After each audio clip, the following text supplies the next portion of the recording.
positive cash flow real estate. And how much does it cost to convert your residential property into a rooming house, which is where we'll take a 4 or 5 bedroom property, add in extra rooms and rent them out room by room legally. These conversions generally cost between $60,000 and $100,000 depending on what you put in the property. And here's a rough breakdown of how that looks. We're going to spend about $15,000 to $20,000 on your plans and permits. From there, you're going to have your renovation cost, which is going to take up a huge chunk of that. And this is where it gets variable, right? So your renovation costs are going to be building walls to split up different spaces like common spaces into 1 or 2 bedrooms throughout your property, wherever those common spaces are. This is relatively cheap, but where it can get more expensive, if we're adding lots of walls, if we're redoing things like carpets, if we're repainting the house, if we're putting in things like air conditioners, like split systems in every room, those can run you $3,000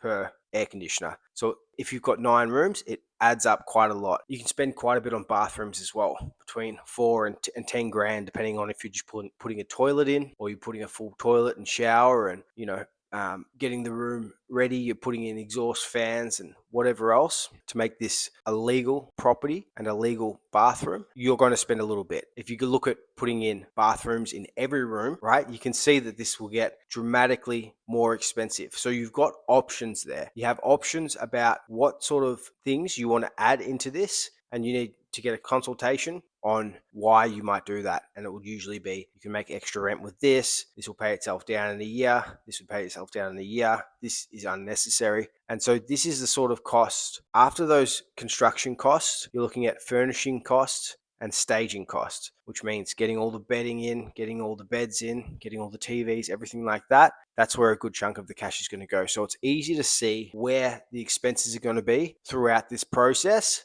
And hopefully that gives you some clarity on where the money goes, how much it costs, and why it might cost that much.